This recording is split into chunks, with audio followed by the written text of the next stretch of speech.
Make sure y'all get the good angle of the hat. What's good, YouTube? It's your boy King Ross back again, once again, another classic. Fuck, you stay with the classics. So today, people, we got a major one on the flow. Like super spoilers. God damn it. No one can stop me now. No one can stop me now. Golden State Warriors just went on to sign your boy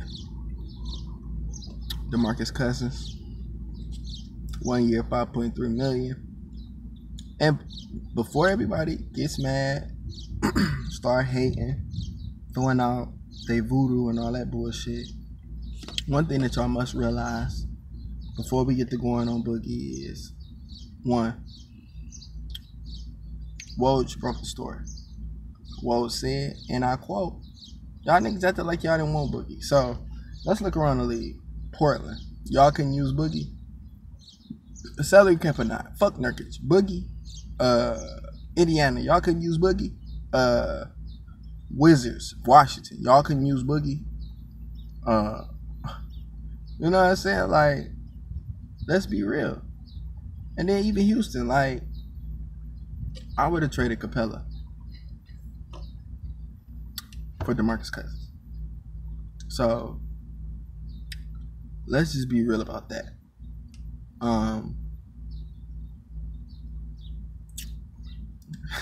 Steph Curry, Klay Thompson, Kevin Durant, Draymond, DeMarcus Cousins.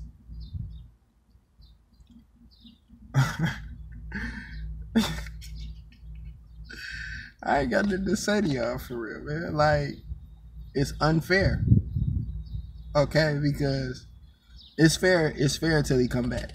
Let's put it like that. So until Boogie comes back and actually suits up for the Golden State Warriors, it's not fair. I mean, it's fair. Like, until he comes back, it's fair. But soon, it's not fair because we got Kevin Durant. Imagine this. You know, you talk about playoffs, game slows down.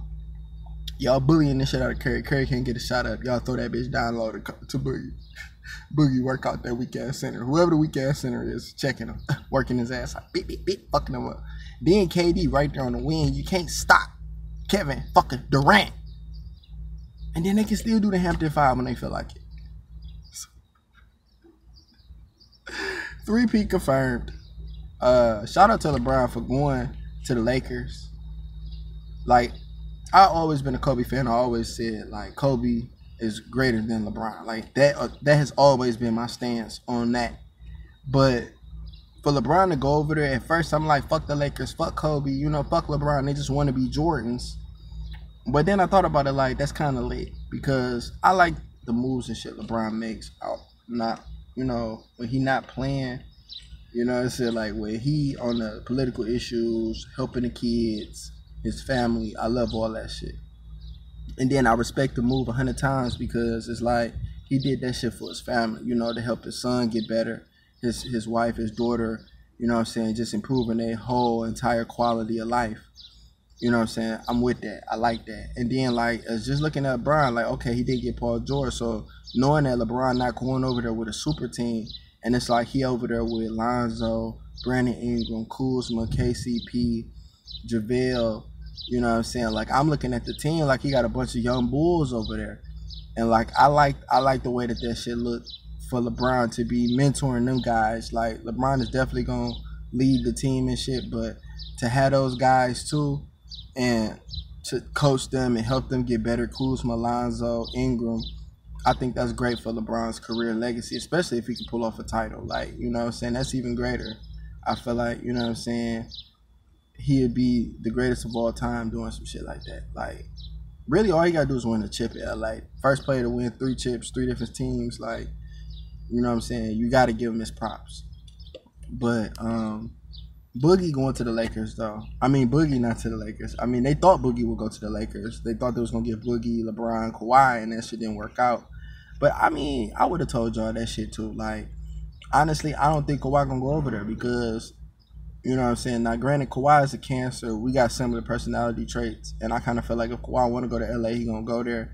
But in the midst of going where you want to go, sometimes you might go to a certain location similar to Paul George, and you'll be good with that. Like for Paul to know he playing with Russ, which he never had a player that was better than him. I mean, he had Danny Granger, but like really when Paul George got his name, like Danny Granger was no longer the guy. And I just kind of felt like at that point, you know what I'm saying, with Russ, him, you know what I'm saying, they got Nerlens Noel. He's a great defensive. He's going to be a good player addition to that team. I like the way that OKC building their squad. Like, no, I'm not about to be a bandwagon because it's Golden State versus everybody, as y'all can tell, especially with Boogie. Like, this shit is really not fair. But I just want to pay homage to LeBron in that move because, honestly, I feel like LeBron and them is the fourth best team in the Western Conference. Like, I know we want to give props to all those other teams, but with Kawhi not really committed fully, the Spurs are going to be a good team, but I'm thinking more like 6, 7, 8 seed for real now. You know what I'm saying? I'm looking at Kawhi not wanting to be there, so that situation, they not going to be a top 5 team.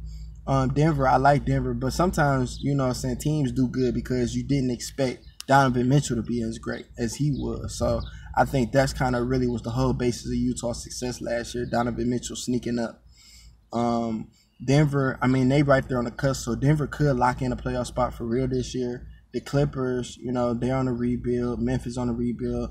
The Pelicans, now that you don't have Boogie and Rondo, I kind of felt like Rondo was the key link to what they was able to accomplish in New Orleans, and you get rid of him. So I don't, you know, and then you got Dame and them, and then they got swept by Rondo and them. So, you know, I think LeBron and them got the 4th best team in the West. So don't sleep on the fact that LeBron and them might make it to the second round and potentially even make it to the conference finals in the West with whoever he got playing for the Lakers, because I don't believe in nobody outside of Golden State over there. And I honestly believe, too, that the Eastern Conference has finally got, you know, they got their swag back. Like, I look at the Eastern Conference now as being a conference where it's going to be a fight. Like, you got Boston is a great team. Philly is a great team. You got Miami on the come up. You got, you know what I'm saying, a lot of young teams over there in the Eastern Conference. And now with Washington, Milwaukee, and all those guys, they all in the same bracket. Like, there's no LeBron James stopping none of those teams from advancing. So I think the Eastern Conference playoffs is going to be the best playoffs this year. And Houston, I feel like they kind of fell down a peg without a reason. Like, I like the team that they got, bringing CP back. Capella and everybody should get better together. But Ariza, you got to look at all the pieces they had. And Ariza was a big piece to that team. He was their best 3-and-D player. And now that he's gone, you know, they're not going to be as great as they was this year. So 65 wins probably not going to happen. Warriors probably going to be number 1 seed. Maybe even OKC. OKC might get their shit together this year and be the number 1 seed. But Golden State winning the championship, and this is the 3-peat year, you guys, and we're going to get Boogie that ring. Boogie going to get his value back. And yeah, like, you know what I'm saying? Y'all guys know what it is, man. Like, I was never worried. I was here before KD. Y'all check my videos. I was here before Boogie. You know what I'm saying? I was a Warriors fan when it was just Curry and Clay and Draymond and Bogut and David Lee and Spates and Brandon Rush and Leandro Barbosa and those guys, James Michael McAdoo on the squad. Like, I was a fan of that team, and then we got blessed. And to the point of Golden State and to the credit of Golden State, like, we should stop hating on them and pay homage to the fact that their management team was able to put something together so they can get better and continue to be a challenge in the free agency market, because they could have easily been complacent and just stuck with Clay, Draymond, and Steph and been the 73-9 team and kept running it back. But they didn't be complacent. They didn't say they was straight. They didn't worry about personalities. You know what I'm saying? They got all their players on board, and what happened? Now they have a Fab Five and potentially is the greatest team of all time.